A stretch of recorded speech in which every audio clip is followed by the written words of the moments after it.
ఒక బ్రాండ్ కేవలం ఒక వస్తువు కాదు, మన జ్ఞాపకాలతో, మన జీవితంతో ముడిపడిపోయిన ఒక ఎమోషన్.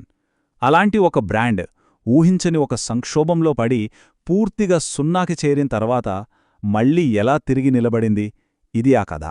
బహుశా వ్యాపార ప్రపంచంలోనే ఇదొక అద్భుతమైన పునరాగమనం.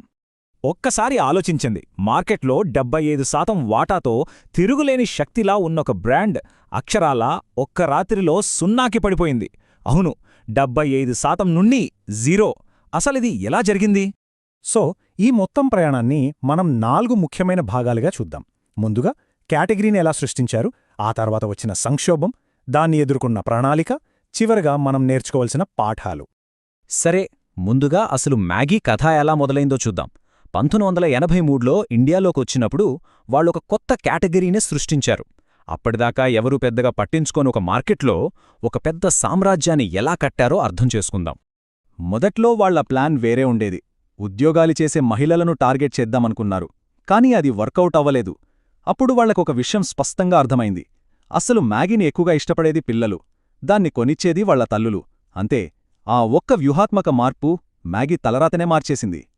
మ్యాగీ ఇంత పెద్ద సక్సెస్ అవడానికి ముఖ్యంగా 3 కారణాలున్నాయి.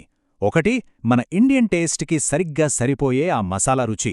2, ఆ ఐకానిక్ 2 మినిట్స్ నూడిల్స్ ట్యాగ్లైన్ అంటే సౌలభ్యం. ఇక మూడోది, చాలా చాలా ముఖ్యమైనది, అందరికీ అందుబాటులో ఉండే ధర. ఈ 3 మ్యాగీని టాప్లో నిలబెట్టాయి. దీన్నే బిజినెస్ పరిభాషలో ఇమోషనల్ ఈక్విటీ అంటారు. సింపుల్గా చెప్పాలంటే, ఒక బ్రాండ్తో జనాలకుండే భావోద్వేగ బంధం. హాస్టల్ రూంలో ఫ్రెండ్స్తో చేసుకున్న పార్టీ అయినా, అర్ధరాత్రి ఆకలేస్తే అమ్మ ప్రేమతో చేసిపెట్టినా, మనలో చాలామంది జీవితంలో మ్యాగీ ఒక భాగమైపోయింది. అదే దాని అతి పెద్ద బలం, దాని అసలైన ఆస్తి. అంత ఇంత బాగుంది కదా, మరి ఇంత విజయవంతంగా ఉన్న మ్యాగీ 2015లో ఒక్కసారిగా ఎలా కుప్పకూలిపోయింది? కొన్ని దశాబ్దాలుగా నిర్మించుకున్న నమ్మకం ఎలా గాల్లో కలిసిపోయిందో ఇప్పుడు చూద్దాం. ఇదంతా మొదలైంది 2015లో వచ్చిన ఒక ఫుడ్ సేఫ్టీ రిపోర్ట్తో.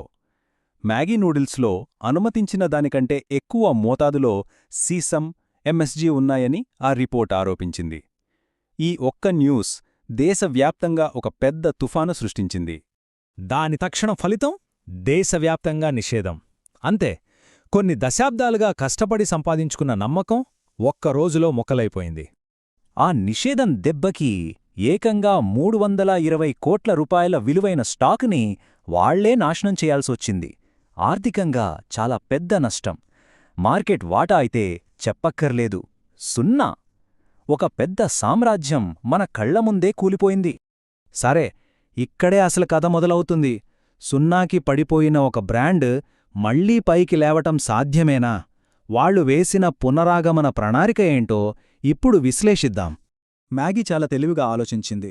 వాళ్లమీద వచ్చిన ఆరోపణల గురించి వాదించడం ఆపి, జనాలతో మళ్లీ భావోద్వేగంగా కనెక్ట్ అవడానికి ప్రయత్నించింది.